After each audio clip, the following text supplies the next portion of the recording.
اعوذ باللہ من الشیطان الرجیم بسم اللہ الرحمن الرحیم الحمد للہ الذی تحیرت العقول والافہام فی کبریاء ذاتہ ودل علی وحدانیتہ نظام و مصنوعاتہ الصلاۃ والسلام وتحیۃ والاکرام علی اشرف المقربین وقدوۃ النبیین سیدنا و مولانا ابی القاسم محمد اللہم صلی علی محمد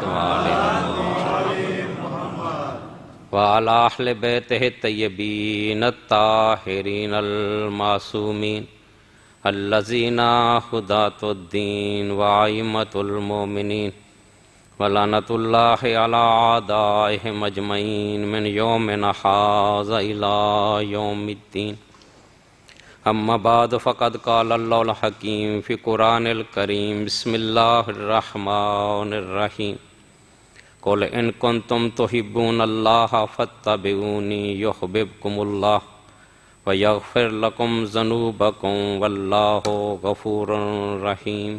درود بھیجیں محمد۔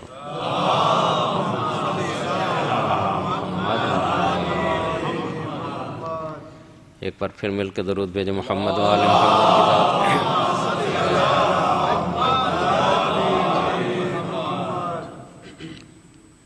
سورہ ال عمران میں ارشاد خداوندی ہے قل ان کنتم تحبون اللہ، اے میرے حبیب ان سے کہہ دو کہ اگر یہ اللہ سے محبت کرنا چاہتے ہیں فاتبعونی تو میرا اتباع کریں، یعنی مجھ رسول کی پیروی کریں۔ جب تم میری پیروی کرو گے یحببکم اللہ تو پھر اللہ تم سے محبت کرے گا اور اللہ تمہارے گناہ بھی معاف کر دے گا، کیونکہ اللہ غفور بھی ہے اور رحیم بھی ہے، یعنی مبالغے کے صیغے ہیں کہ وہ بہت زیادہ بخشنے والا ہے اور بہت زیادہ رحم کرنے والا ہے۔ بس شرط یہی ہے کہ اس کے حبیب سے محبت کرو اور اس کا اتباع کرو۔ سبحان اللہ۔ اگر دیکھا جائے تو اللہ نے پورے دین کو اس آیت میں بند کر دیا، یعنی پورا دین اس آیت میں سمویا ہوا ہے۔ دین نام ہی محبت اور نفرت کا ہے، یعنی کسی سے محبت کرنا یہ بھی دین ہے اور کسی سے نفرت کرنا یہ بھی دین ہے۔ خود حضرت عائشہ رسول خدا سے یہ روایت نقل کرتی ہیں کہ آپ نے فرمایا حل الدین الا الحب فی اللہ او البغض فی اللہ، کہ کیا دین اس کے علاوہ کوئی چیز ہے کہ اللہ کی خاطر کسی سے محبت کی جائے اور اللہ ہی کی خاطر کسی سے نفرت کی جائے؟ یعنی آپ اگر کسی سے محبت کرتے ہیں یا کسی سے نفرت کرتے ہیں اور یہ محبت اور نفرت خدا کی خاطر ہے تو یہ عین دین ہے۔ رسول کہہ رہا ہے جو اسی کی طرف سے آیا ہے۔ لہٰذا ہم جب کسی سے محبت کرتے ہیں خدا کی خاطر، جب ہم کسی کو رضی اللہ کہتے ہیں خدا کی خاطر، جب ہم کسی سے نفرت کرتے ہیں خدا کی خاطر، جب ہم کسی پہ لعنت بھیجتے ہیں خدا کی خاطر، تو یہ عین دین ہے، یہ دین سے باہر کوئی چیز نہیں ہے۔ آپ فرعون کو برا کیوں کہتے ہیں؟ فرعون سے آپ محبت نہیں کرتے، کیوں؟ کیونکہ اللہ کا دشمن ہے، ہم اس سے نفرت کرتے ہیں۔ ابو جہل سے ہم نفرت کرتے ہیں، ابو لہب سے ہم نفرت کرتے ہیں، صحابہ سے ہم محبت کرتے ہیں۔ یعنی یہ چیز دین ہے کہ اگر ہم خدا کی خاطر کسی سچے سے محبت کریں گے تو یہ بھی دین ہے، اگر خدا کی خاطر کسی جھوٹے پہ لعنت کریں گے تو یہ بھی دین ہے۔ لیکن بس سوچنا یہی ہے کہ جس سے ہم محبت کر رہے ہیں کیا خدا بھی اس سے محبت کرتا ہے یا نہیں کرتا؟ تو یہ نہ ہو کہ آج ہم کسی سے محبت کرنے لگ جائیں اور جب کل قیامت کے دن خدا کے سامنے جائیں اور خدا یہ کہے میں تو اس سے محبت نہیں کرتا، تو ہمیں کہیں یہ نہ کہنا پڑ جائے یا ویلتا لیتنی لم اتخذ فلانا خلیلا، یعنی یہ کچھ لوگ ہوں گے جو اللہ کی خاطر کسی سے محبت کر رہے ہوں گے، کسی سے عشق کر رہے ہوں گے، کسی کے پیچھے چل رہے ہوں گے، لیکن جب قیامت کے خدا کے سامنے جائیں گے تو کہیں گے کہ کاش ہم اس سے محبت نہ کرتے، لم اتخذ فلانا خلیلا، کاش ہم اس کو اپنا دوست نہ بناتے، کیونکہ اللہ اس سے محبت نہیں کرتا۔ تو دوست اسی کو بنائے جس کو اللہ دوست رکھتا ہے، نفرت اسی سے کریں جس سے اللہ نفرت کرتا ہے۔ درود بھیجیے گا محمد وعلى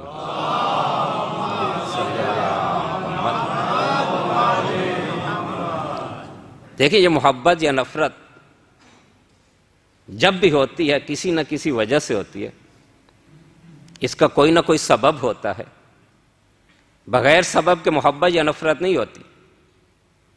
کسی کو کیا ہے حسن باز آتا ہے تو اس سے محبت کرنے لگ جاتا ہے، کسی کو دولت سے محبت ہوتی ہے تو اہل ثروت سے محبت کرنے لگ جاتا ہے، کوئی کسی کی شخصیت کی وجہ سے اس سے محبت کرتا ہے، کوئی کسی کے کمال کی وجہ سے اس سے محبت کرتا ہے۔ یعنی جب بھی انسان کسی سے محبت کرتا ہے اس کی کوئی نہ کوئی وجہ ہوتی ہے، کوئی نہ کوئی سبب ہوتا ہے۔ یہی وجہ ہے کہ اگر سبب نہ ہوتا، بغیر سبب کے محبت ہوتی تو ہم سب کو ایک دوسرے سے محبت ہوتی، جبکہ ایسا نہیں ہے۔ میں ایک سے محبت کرتا ہوں، آپ اس سے نفرت کرتے ہیں، میں اس سے نفرت کرتا ہوں، آپ اس سے محبت کرتے ہیں۔ یعنی کچھ لوگ ایسے ہیں جو نیکی سے محبت کرتے ہیں، کچھ لوگ ایسے ہیں جو برائی سے محبت کرتے ہیں، کچھ نماز سے محبت کرتے ہیں، کچھ بے حیائی سے محبت کرتے ہیں، کچھ قرآن سے محبت کرتے ہیں، کچھ ناولوں سے محبت کرتے ہیں، کچھ گانے سن کے خوش ہو جاتے ہیں، کچھ قصیدے سن کے خوش ہوتے ہیں، کوئی علی سے محبت کرتا ہے، کوئی دشمن علی سے محبت کرتا ہے، کوئی حسین سے محبت کرتا ہے، کوئی یزید سے محبت کرتا ہے۔ یہ کیوں ایسا ہوا؟ کیونکہ معیار الگ الگ ہیں، اسباب الگ الگ ہیں۔ جس نے معیار حسن کو سمجھا اس نے خوبصورتی سے محبت کی، جس نے معیار علم کو سمجھا اس نے اہل علم سے محبت کی، جس نے معیار دولت کو سمجھا اس نے اہل دولت سے محبت کی، جس نے معیار کسی فضیلت کو سمجھا اس نے فضیلت سے محبت کی، جس نے معیار دین کو سمجھا اس نے اہل دین سے محبت کی، جس نے معیار ایمان کو سمجھا اس نے کل ایمان سے محبت کی۔ یہ تو معیار ہے، آپ اب جیسا معیار بناؤ گے اسی طرح کا محبوب ملے گا۔ یعنی یہی چیزیں ہیں دنیا میں محبت کرنے کے لیے۔ کوئی حسن کی وجہ سے محبت کرتا ہے، کوئی اقتدار کی وجہ سے محبت کرتا ہے، کوئی دولت کی وجہ سے محبت کرتا ہے، لیکن انسان میں یہ چیز ایسی ہے جو زائل بھی ہو جاتی ہے، یہی محبت نفرت میں بدل جاتی ہے۔ آپ نے کسی کے علم کی بنا پہ اس سے محبت شروع کی، جب اس کے قریب آئے اور آپ کو پتا چلا یہ تو جاہل ہے، آپ کی محبت نفرت میں بدل گئی۔ آپ نے کسی کو خوبصورت سمجھ کے اس سے محبت کی، اس نے نقاب ہٹائی، بس صورت چہرہ نظر آیا، آپ نے منہ پھیر لیا۔ آپ نے کرسی کی وجہ سے محبت کی، جب اس کی حکومت ختم ہو گئی تو آپ کی محبت نفرت میں بدل گئی۔ انسان میں یہ چیزیں جو ہی زائل ہو جاتی ہیں، معیار محبت جو ہی ختم ہوا محبت بھی ختم ہوگی۔ لہذا ایسے سے محبت کرو جس کا نہ حسن زائل ہوتا ہے، نہ جس کی فضیلت زائل ہوتی ہے، نہ جس کا علم زائل ہوتا ہے، نہ جس کا اقتدار زائل ہوتا ہے، نہ جس کے خزانے زائل ہوتے ہیں، اور وہ ذات خداوند کریم کی ہے۔ خداوند کریم سے زیادہ کوئی حسین نہیں۔ ان اللہ جمیل، خدا بہت خوبصورت ہے، وہ خالق حسن ہے۔ اگر دولت سے محبت کرتے ہو تو خدا کے پاس کائنات کے خزانے ہیں، اگر اقتدار سے محبت کرتے ہو تو خدا کا اقتدار پوری سلطنت پہ ہے. یعنی جتنے بھی معیارات محبت ہیں سب کے سب خداوند کریم میں پائے جاتے ہیں. لہٰذا اگر کوئی قابل ایسی ذات ہے جو قابل محبت ہے تو وہ خداوند کریم کی ہے. اس لیے ہم ہر ایک کو خدا نہیں مانتے. کیا آپ کسی جاہل کو خدا مانیں گے؟ آپ کی صفات سلبیہ و ثبوتیہ کیا ہے؟ آپ کہتے ہیں خدا وہ ہے جو سب سے زیادہ عالم ہے، جو جاہل نہیں. خدا وہ ہے جو قادر ہے، عاجز نہیں ہے. خدا وہ جو حی و زندہ ہے، لم یزل لم یزال ہے. یعنی یہ ساری جتنی بھی کمالات ہیں، جتنی بھی اچھی صفات ہیں، سب آپ خدا میں مانتے ہیں. اگر آپ ایک بھی اچھی صفت خدا میں نہیں مانتے تو پھر وہ خدا نہیں ہو سکتا. یعنی ہم نے ایک معیار رکھا ہوا ہے. ہمارے مذہب میں خدا کا ایک معیار ہے.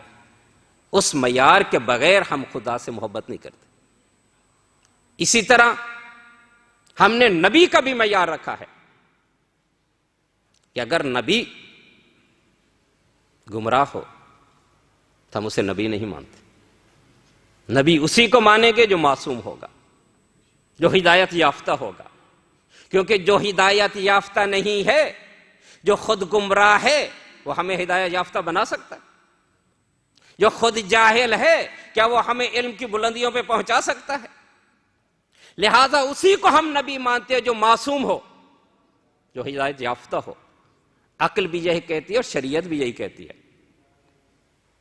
کیا وہ شخص اتباع کے قابل ہے جس نے اللہ نے ہدایت دے کے بھیجا ہے، یا وہ شخص اتباع کے قابل ہے جو خود محتاج ہدایت ہے؟ یعنی نبی وہ ہے جو ہدایت یافتہ ہے.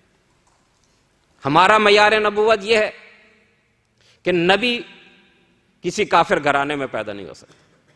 نبی کسی مشرک گھرانے میں پیدا نہیں ہو سکتا. نبی کسی گناہگار کے گھر میں پیدا نہیں ہو سکتا.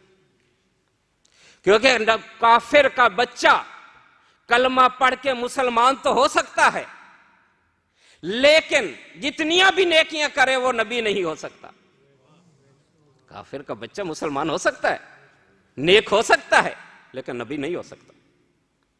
تو نبی کے آباء و اجداد بھی ضروری ہے کہ یا خود نبی ہوں یا کم از کم خدا کے ماننے والے ہوں، موحد ہوں. کیوں؟ ہر شریعت میں یعنی آدم سے لے کے خاتم تک ہر شریعت میں واجب قرار دیا والدین کی اطاعت کو. اگر کوئی والدین کی اطاعت نہیں کرتا تو شریعت اس کے اعمال قبول نہیں کرتا. یعنی جتنے بھی انسان اچھے عمل کر لے، خداوند کریم یہ کہتا ہے اے عمل ما شئتا انی لا اغفرک. اگر تو نے والدین کی نافرمانی کی، والدین کی اطاعت نہ کی، تو میں تیرا کوئی عمل قبول نہیں کروں گا. قرآن میں خدا کیا کہتا ہے؟ وَقَضَىٰ رَبُّكَ أَن لَا تَعْبُدُوا إِلَّا إِيَّاهُ وَبِالْوَالِدَيْنِ إِحْسَانًا. یعنی اللہ کا یہ فیصلہ ہے، ہمیں صرف نہیں کہا رہا، یعنی اللہ نے یہ فیصلہ کر دیا کہ اس کے علاوہ کوئی معبود نہیں ہو سکتا، اور والدین کے ساتھ اطاعت نیکی کرو. یعنی اس میں آگے آیت میں اتنا کہا گیا کہ اگر بڑھاپے کی حالت میں تمہارے پاس آ جاتے ہیں، لا تقل لہما اف، تم اف تک نہیں کہہ سکتے. یعنی امام صادق علیہ السلام فرماتے ہیں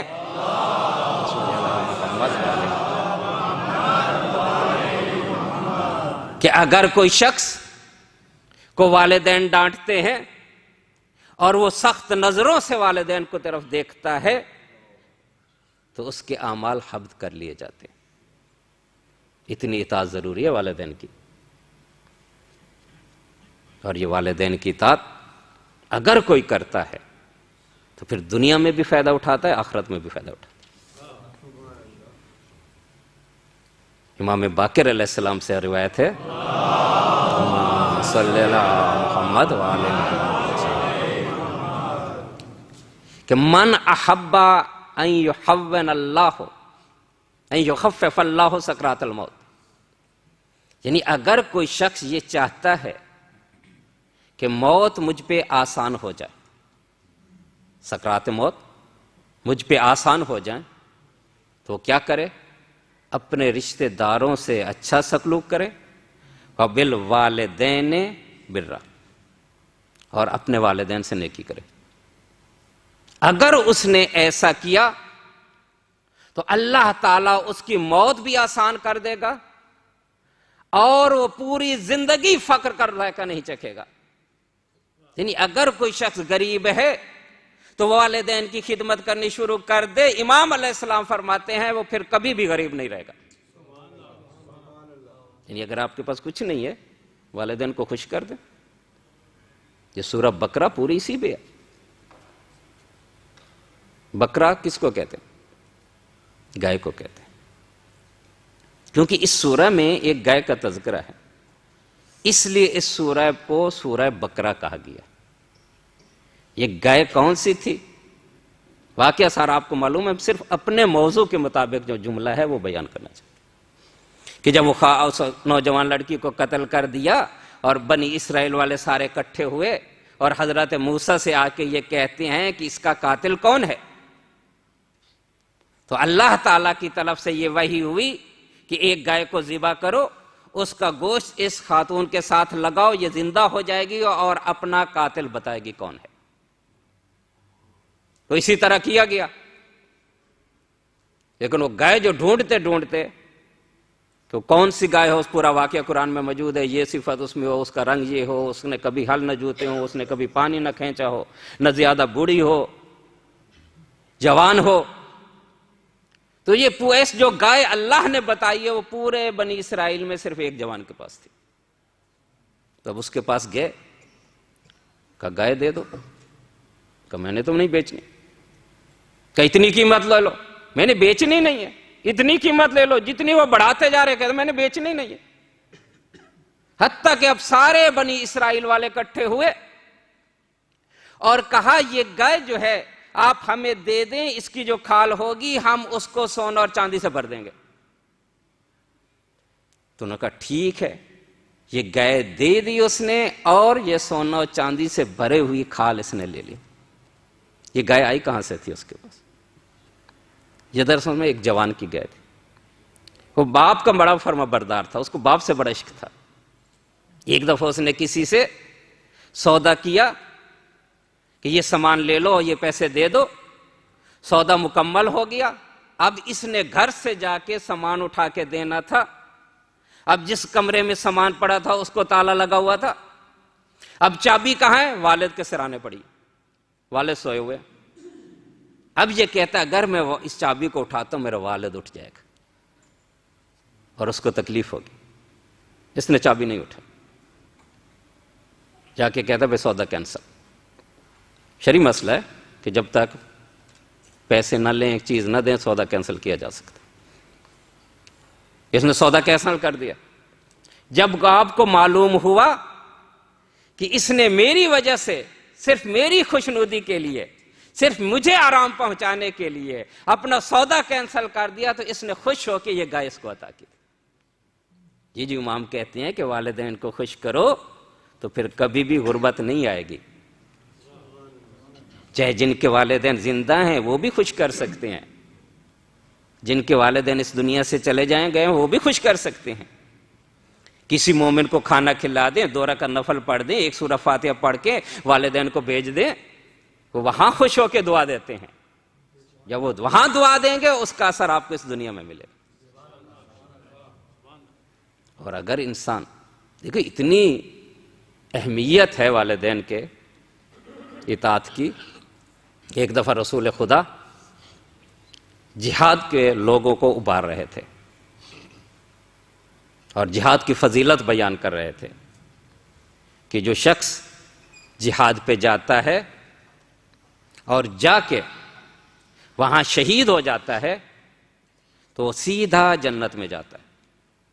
یعنی اس کا مطلب سوال و جواب اس سے نہیں ہوتے، بغیر حساب کے جنت میں چلا جاتا ہے۔ اور اگر وہ جہاد سے واپس آ جاتا ہے تو ایسے ہی آتا ہے جیسے آج اس کی ماں نے اس کو جنم دیا، یعنی سارے گناہ اس کے زائل ہو جاتے ہیں۔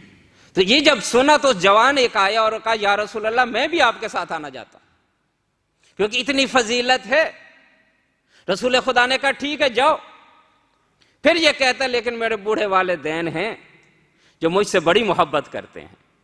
تو رسول خدا نے کہا اقم والدیک والذی بنفسہ ید، مجھے قسم ہے اس ذات کی جس کے قبضہ قدرت میں میری جان ہے، جہاں اپنے والدین کے ساتھ ایک دن اور ایک رات گزار دے، یہ تیرا ایک دن اور ایک رات گزارنا خوشی کے ساتھ والدین کے افضل من جہاد سنہ، یہ ایک سال کے جہاد سے بہتر ہے۔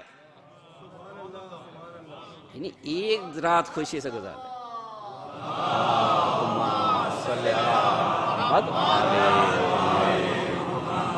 ایک رات گزار دیں جا کے، بس ان کو ایسی باتیں کریں وہ خوش ہو جائیں، یوں سمجھے سال جہاد کر کے آئے۔ حضرت عائشہ روایت کرتی ہیں ما من ولد بار ینظر الی ولدیہ نظرۃ رحمہ فکان لہ لکل نظرۃ حج مبرورہ، کہ رسول خدا نے یہ فرمایا کہ جو نیک بچہ اپنے والدین کے چہرے کی طرف رحمت کی نظر دیکھتا ہے، کان لہ لکل نظرۃ، تو اس کے ایک دفعہ دیکھنے سے اس کو ایک حج کا ثواب ملتا ہے۔ حضرت عائشہ کہتی ہے اگر 2 دفعہ دیکھتا ہے تو کہا 2 حج کا ثواب، کہا اگر 3 دفعہ دیکھتا ہے کہا 3 حج کا ثواب، کہا اگر 100 دفعہ دیکھتا ہے تو کہا اللہ اکبر، اللہ بہت عظیم ہے، اگر یہ 100 دفعہ دیکھتا ہے تو 100 حج کا ثواب۔ یہ ہے والدین کی۔ اب یہ مشکل تو نہیں ہے، یعنی جو محبت کرتا ہے اس کو اتنا عظیم ثواب ملتا ہے، اور جو نافرمان ہوتا ہے اس کے سارے نیکیاں برباد۔ بعض لوگ ایسے ہوتے ہیں جو زندگی میں والدین کے فرما بردار ہوتے ہیں، ان کے ساتھ اچھا سلوک کرتے ہیں، لیکن جب وہ اس دنیا سے چلے جاتے ہیں یہ بھول جاتے ہیں، تو قیامت کے دن لکھا گیا گا کہ یہ والدین کے نافرمان ہیں۔ اور کچھ لوگ ایسے ہوتے ہیں زندگی میں تو انہوں نے کوتاہیاں کر لی تھیں، لیکن اب پچھتائے ہیں، ان کے جانے کے بعد انہیں پتہ چلی ہے کہ اتنی بڑی نعمت ہمارے ہاتھوں سے چلی گئی، تو اب پچھتاتے ہیں، اب کچھ نہ کچھ ہر روز والدین کی طرف بھیجتے ہیں، تو قیامت کے دن لکھا ہوگا یہ والدین کے فرما بردار۔ لہٰذا ہر روز کوشش کیا کرو، کچھ نہ کچھ والدین کو دیا کرو۔ ایک سورہ فاتحہ پڑھنے میں کتنی دیر لگتی؟ جب آپ یہ دیں گے نامہ اعمال میں لکھا ہوگا یہ والدین کا فرما بردار۔ درود بھیجیے گا محمد وعلی محمد۔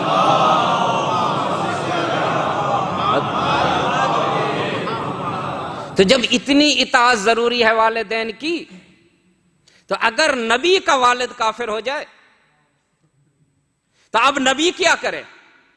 اگر والدین کی اطاعت کرتا ہے تو نبوت جاتی ہے، اور اگر اطاعت نہیں کرتا تو خدا کی نافرمانی ہوتی ہے۔ پھر اپنی امت سے کیسے کہہ سکتا ہے کہ اپنے والدین کی اطاعت کرو؟ آگے والا کہہ سکتا ہے کہ جب تو نہیں کرتا ہم کیوں کریں؟ لہذا ضروری ہے کہ نبی کے والدین صاحب ایمان ہوں۔ آپ تاریخ پڑھ کے دیکھیں کہ اللہ نے جس نبی کا والد نبی تھا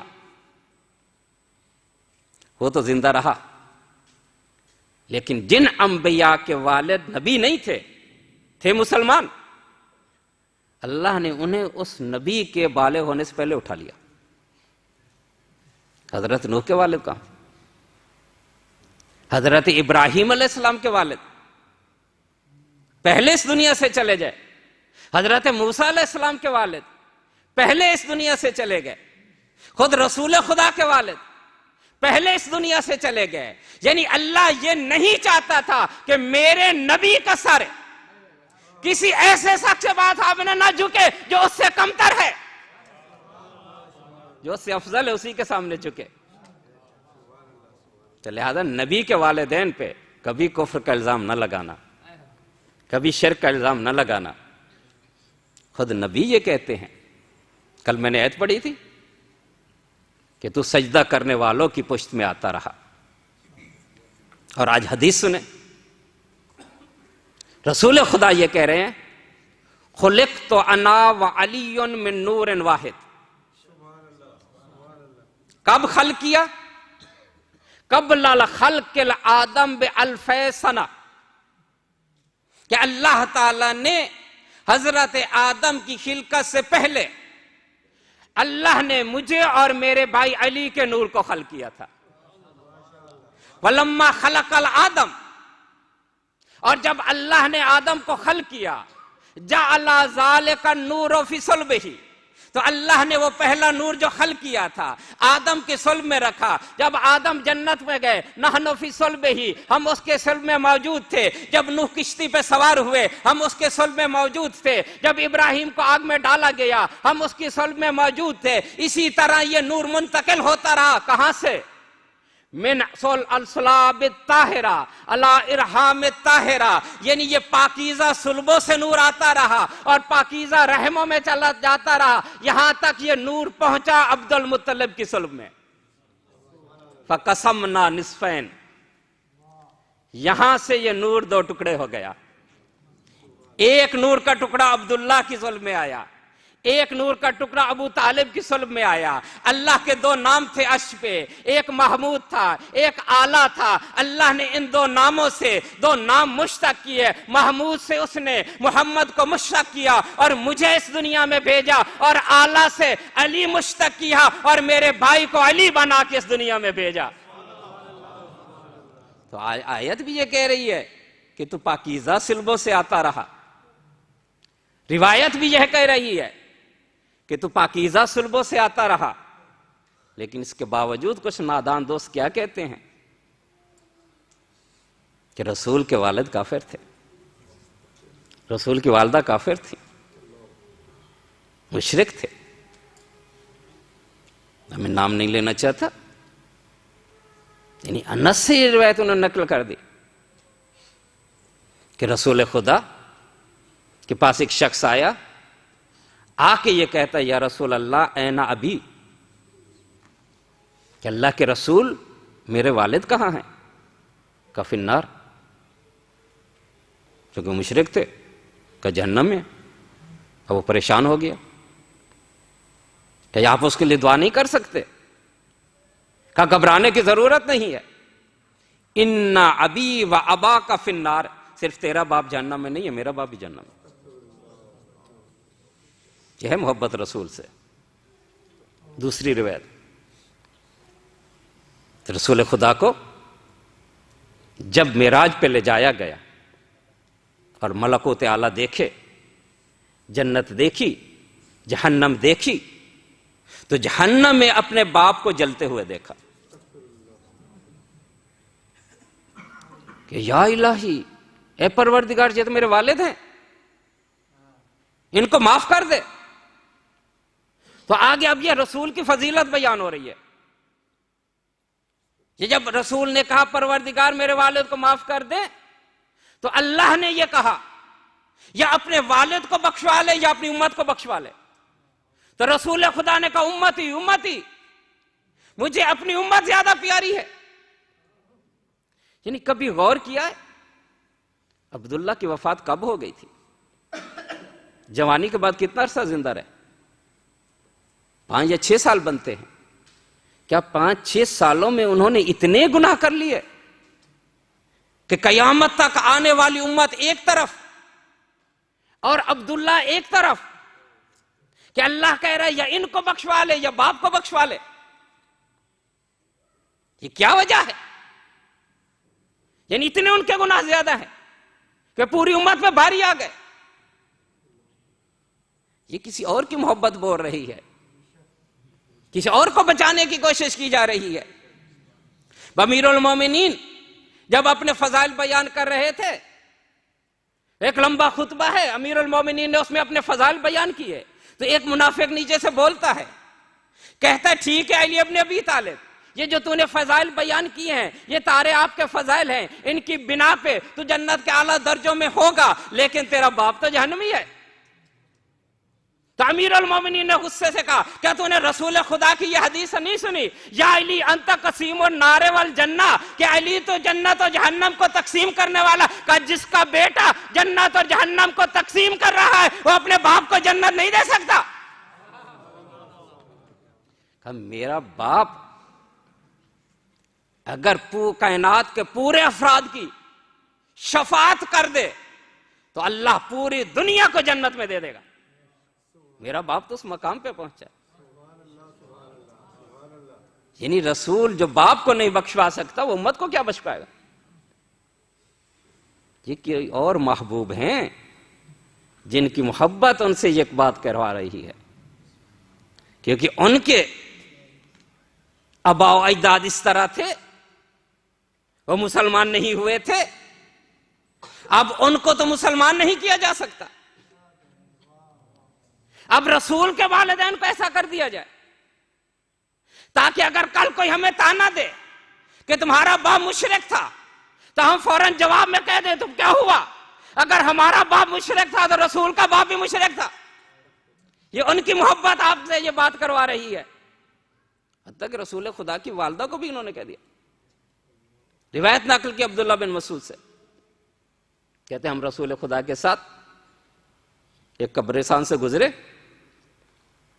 تو رسول خدا ایک قبر پہ بیٹھ گئے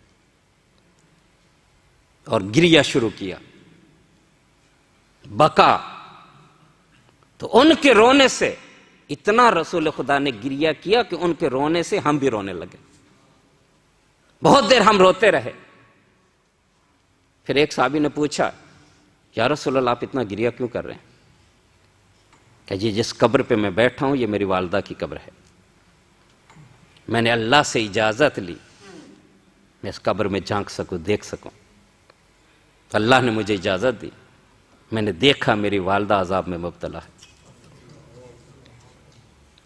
تو میں نے اللہ سے کہا پروردگار تو مجھے اجازت دے، میں اس کے لیے استغفار کرنا چاہتا ہوں، تو اللہ نے اجازت بھی نہیں دی اور یہ آیت اتاری ما کان للنبی والذین آمنوا ان یستغفرون للمشرکین ولو کان ذو القربى، اولو القربى، کہ نہ مومنین کے لیے جائز ہے نہ نبی کے لیے جائز ہے کہ وہ مشرکین کے لیے استغفار کریں۔ کیا سمجھے اس سے کہ رسول خدا کی والدہ مشرک تھی؟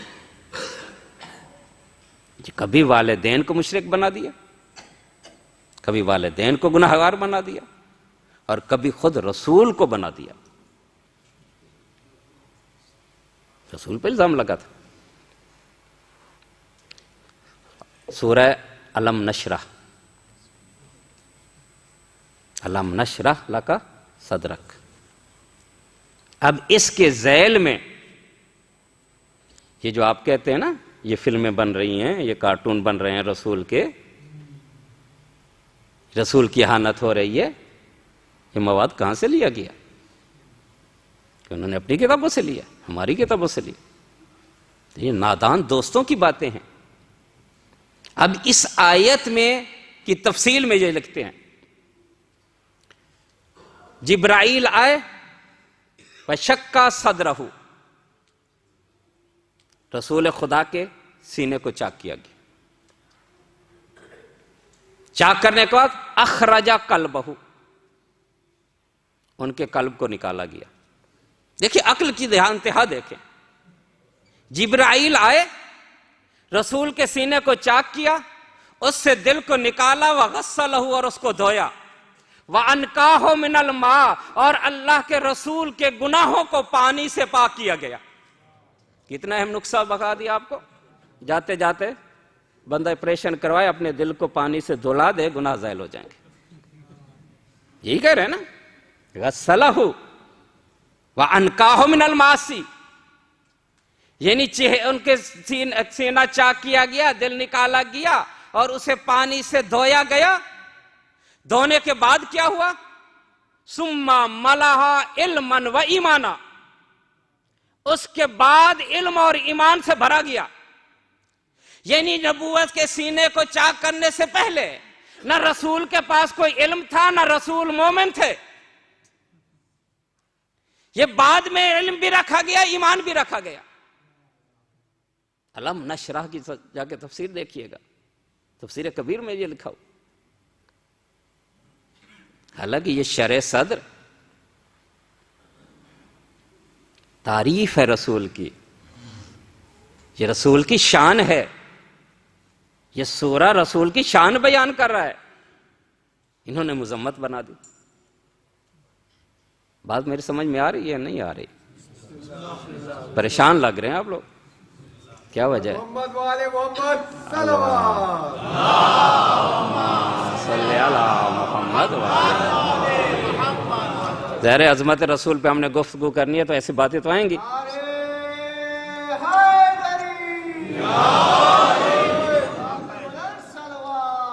اللہم صلی اللہ محمد وآل محمد۔ یہ بات اس لیے ضروری ہے کہ کل کوئی آپ پہ اعتراض کرتا ہے یہ کتابوں میں کیا لکھا ہوا ہے، تو آپ کہہ سکتے ہیں یہ نادان دوست ہیں، یہ اہل علم نہیں ہے جنہوں نے لکھ دیا ہے، یہ رسول کے جانے والے نہیں ہیں۔ تو میں کہہ رہا تھا کہ یہ سورہ جو ہے یہ کیا ہے؟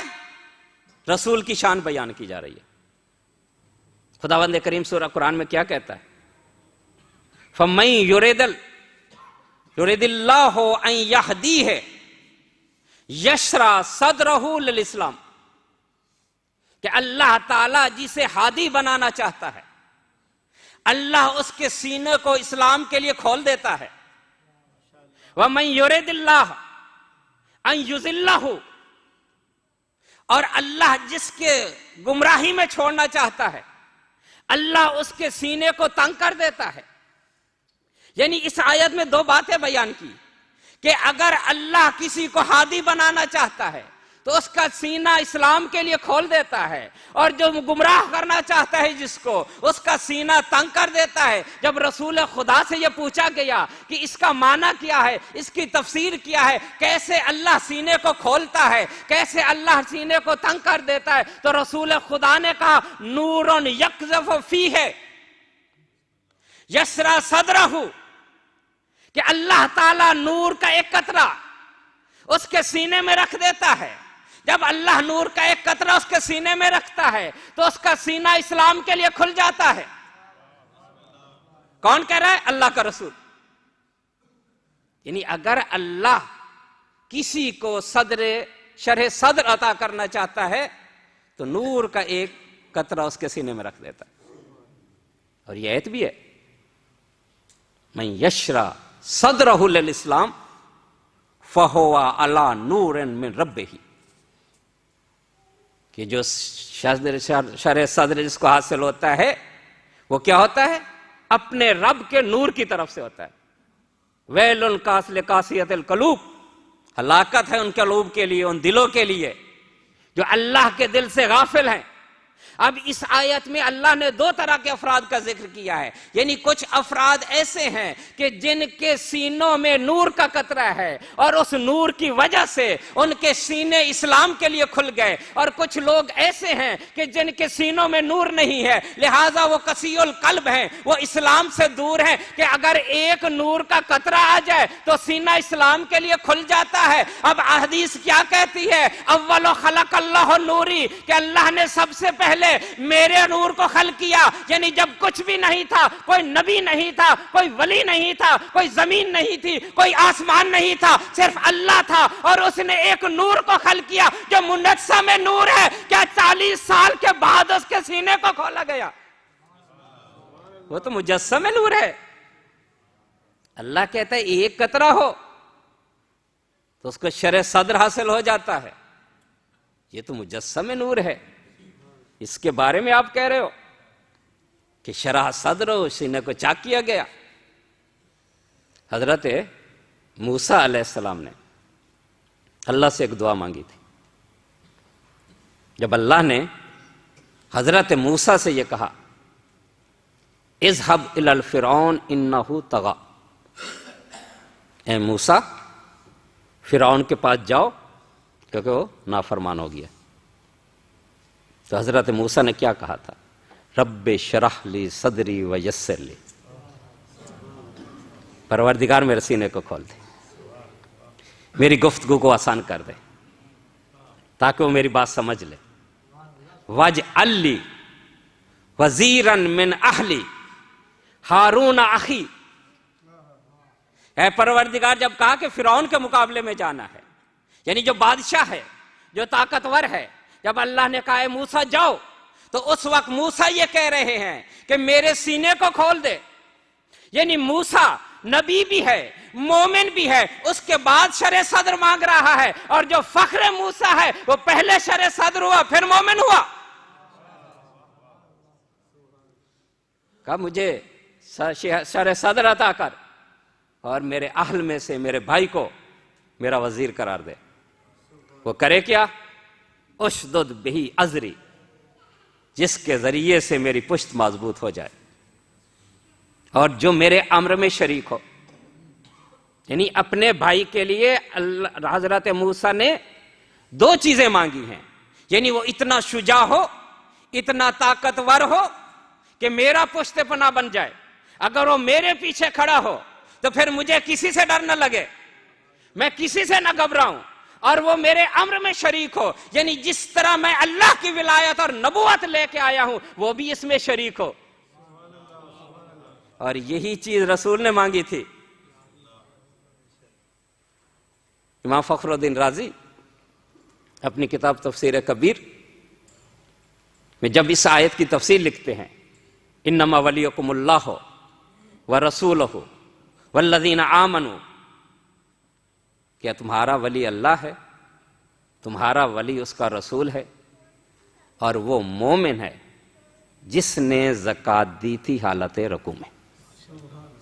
یہ آیت ہے۔ اس آیت کی تفسیر میں یہ لکھتے ہیں کہ رافضی یعنی شیعہ اس آیت کے ذریعے امیر المومنین کی امامت ثابت کرتے ہیں، کیونکہ تمہارا ولی اللہ ہے، اس کا رسول ہے، اور وہ مومن ہے جس نے حالت رکوع میں زکوٰۃ دی۔ یعنی جس طرح اللہ ولی، اسی طرح اس کا رسول ولی، اسی طرح وہ مومن ولی۔ کہتے اس سے ثابت کرتے ہیں۔ اب اس کا وہ خود جواب دے رہے ہیں، لیکن وہ ہوتا ہے نا کہ اللہ بھی تدبیریں کرتا ہے، یہ بھی تدبیریں کرتے ہیں۔ یعنی بات تو ایسی کرنا چاہتے تھے کہ علی کی فضیلت کم ہو جائے، لیکن اللہ نے منہ سے ایسی بات لکھوا دی کہ خود ہی قائل ہو گئے۔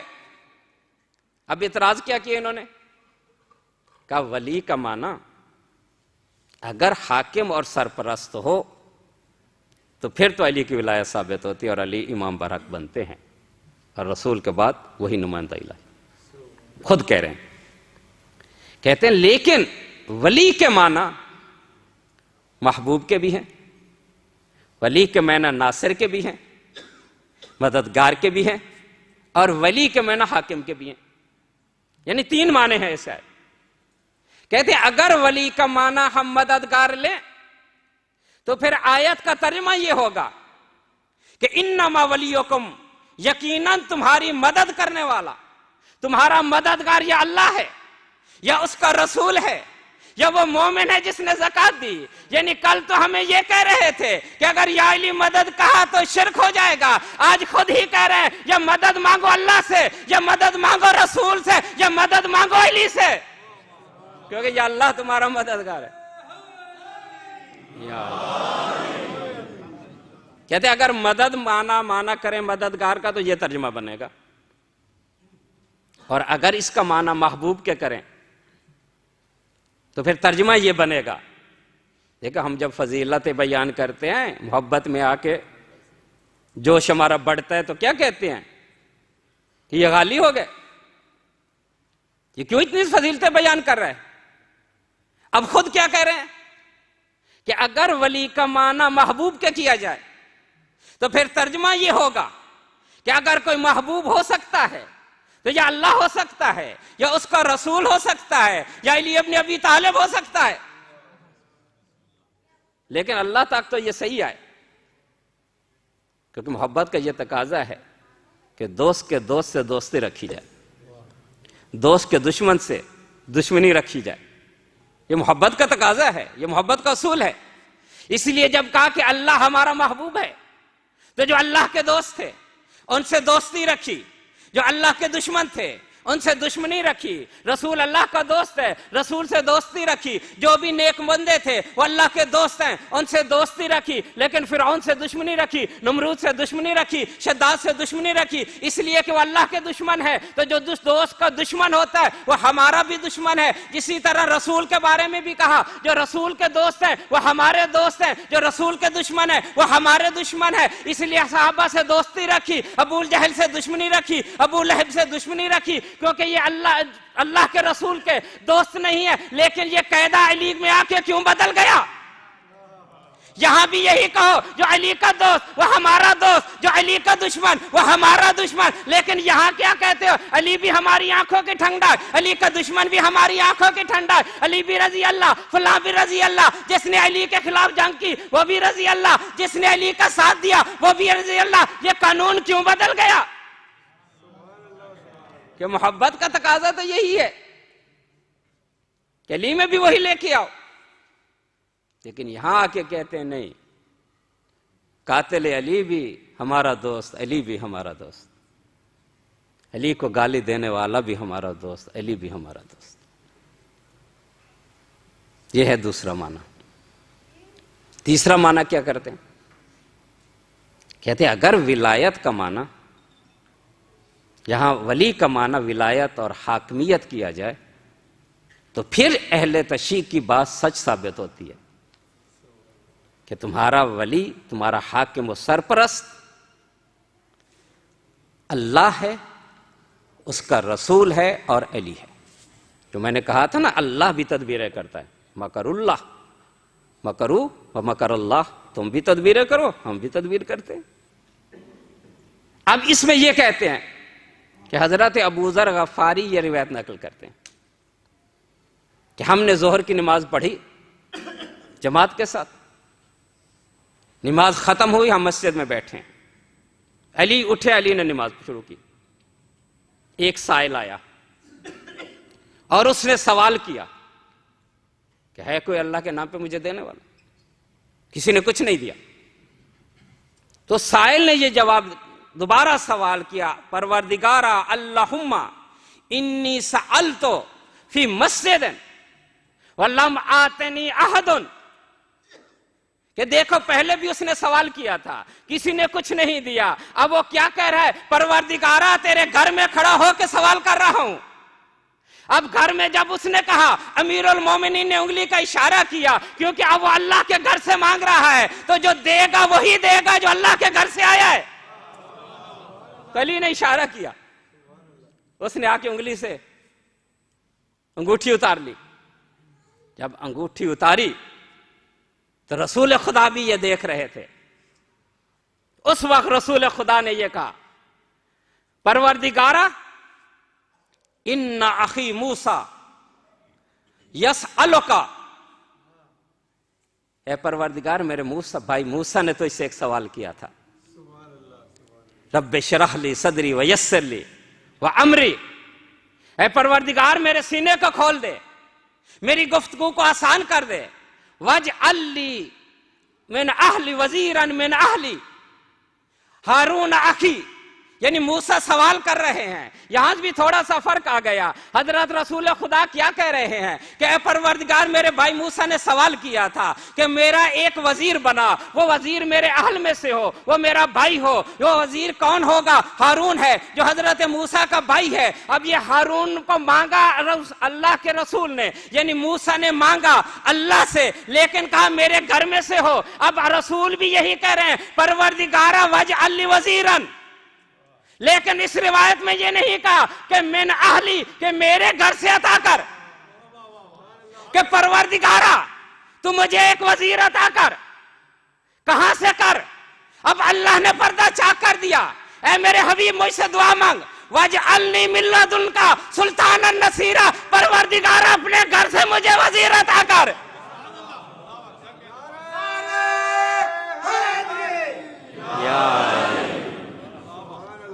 اپنے وہ گھر سے کر، تو وہی آیا جو اللہ کے گھر سے آیا تھا، جس کا نام علی ابن ابی طالب ہے۔ اللہم صلی علی محمد۔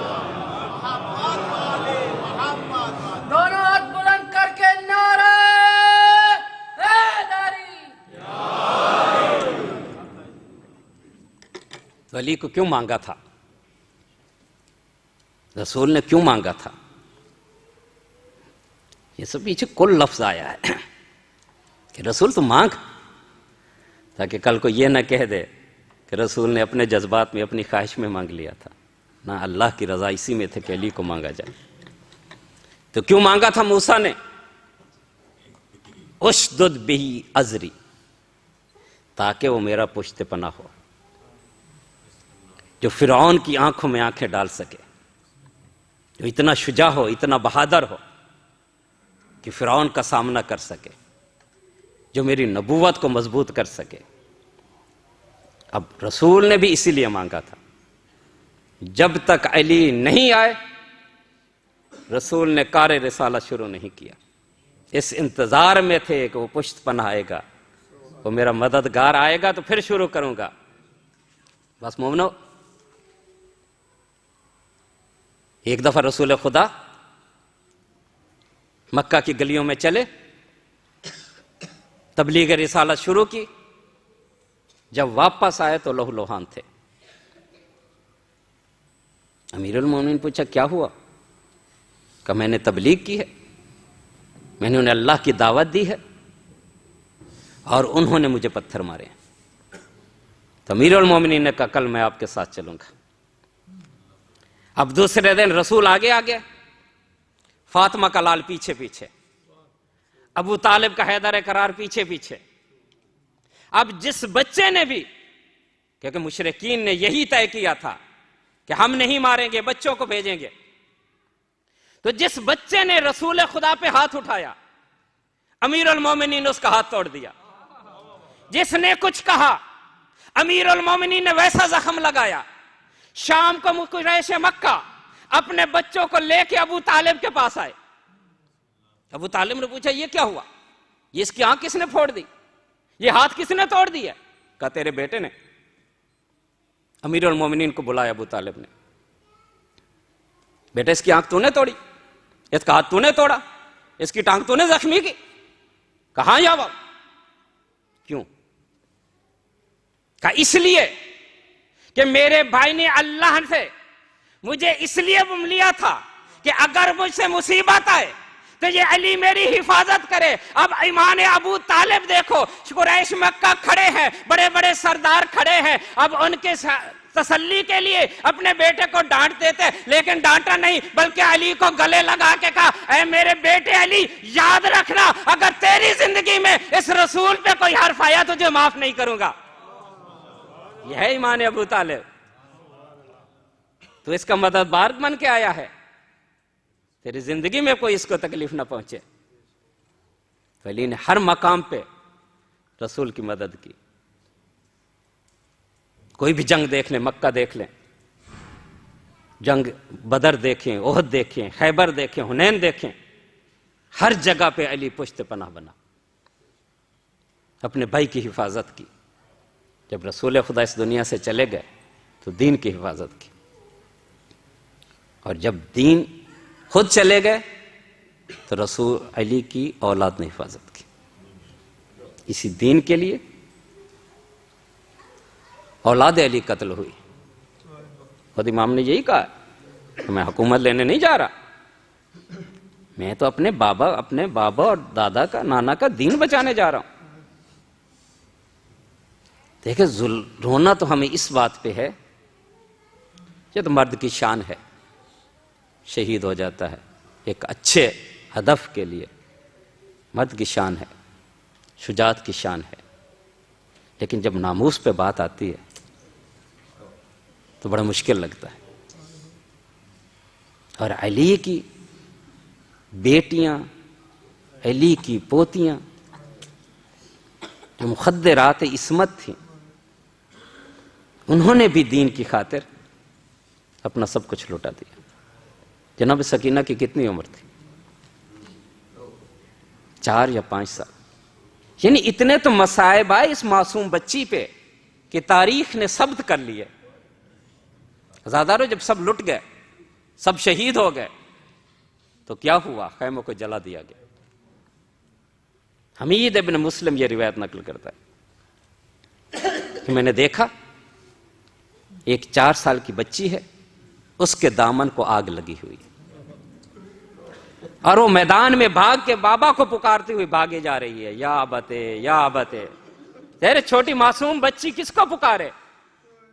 اپنے بابا کو پکار رہی تھی۔ کہتا اس کی حالت دیکھ کے مجھے ترس آ گیا، میں اس کے پیچھے دوڑا، وہ بچی گری، جب میں قریب پہنچا تمہارے آگے ہاتھ جوڑ کے کہتی ہے اگر تم مسلمان ہے تو مجھے ہاتھ نہ لگانا، میں رسول زادی ہوں، میں فاطمہ کی بیٹی ہوں، مجھے ہاتھ نہ لگانا، مجھے جل مرنا منظور ہے، غیر محرم کا ہاتھ لگے یہ مجھے منظور نہیں ہے۔ عزادارو، یہ 4 سال کی سکینہ، اس کی چادر لوٹی گئی، اس کے گوشوارے لوٹے گئے۔ کس نے لوٹے؟ کس طرح لوٹے؟ تاریخ نے نام لکھے ہیں۔ بعض نے کہا کہ خولی ملعون نے لوٹے تھے، یہ کوفہ کا رہنے والا تھا، یہ وہی تھا جو سر حسین کو لے کے چلا تھا۔ مقتل میں یہ جملہ لکھے ہوئے ہیں کہ گوشوارے جناب سکینہ کے کانوں سے اس نے کھینچے تھے، اور جب یہ کوفہ پہنچا تو رات ہو گئی۔ یہ دل میں یہی سوچ رہا تھا کہ یہ گوشوارے اپنی بیٹی کو پہناؤں گا۔ جب گھر پہنچا تو دیکھا بیٹی سوئی ہوئی ہے، ہاتھ بڑھایا اٹھانے کے لیے، پھر ہاتھ پیچھے کر لیا، معصوم بچی ہے، اگر ہاتھ لگے گا اٹھے گی، پریشان ہو جائے گی۔ اے کمینو، تمہیں اپنی بچیوں کا اتنا خیال، لیکن سکینہ کو کیسے اٹھاتے تھے؟ کبھی تازیانہ مارتے تھے، کبھی تماچا لگتا تھا۔ یہی تو وجہ تھی جب بھی سکینہ اٹھتی تھی کہتی تھی امی ابا، اے چچا باز کہاں ہو؟ دیکھو مجھ پہ کیسے ظلم ہو رہے ہیں۔ زیادہ اس نے بچی کو نہیں اٹھایا، اس کی بیوی ساتھ سوئی ہوئی تھی۔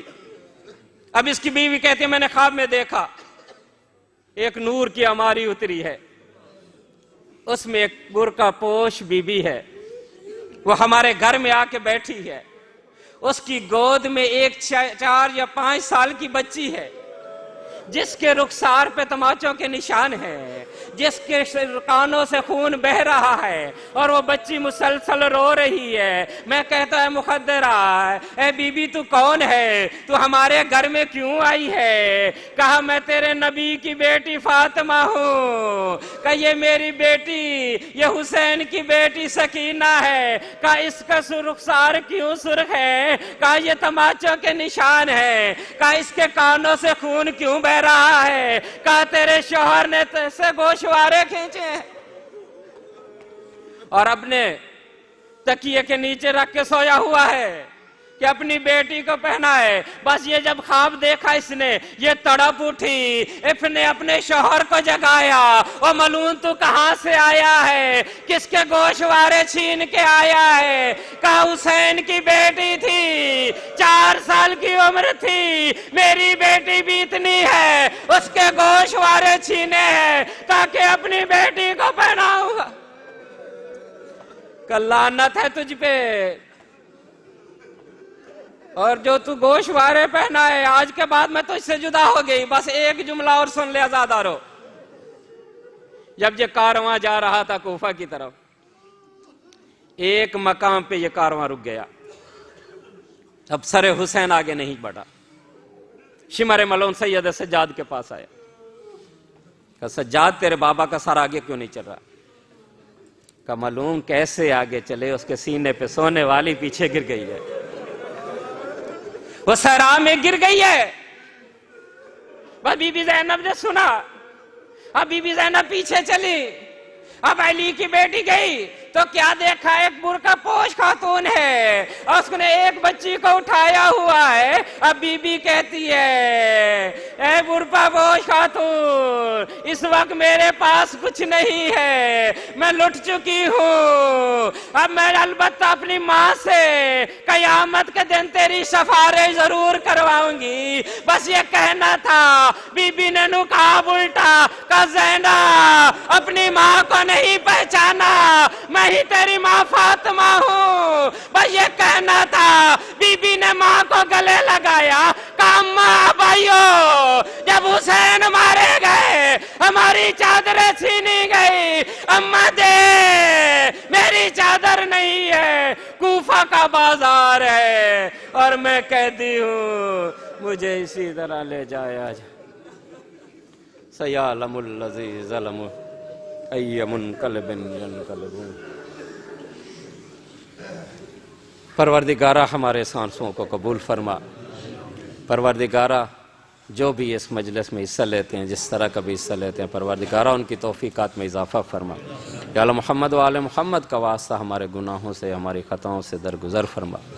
ہمارے والدین کی خطاؤں سے درگزر فرما.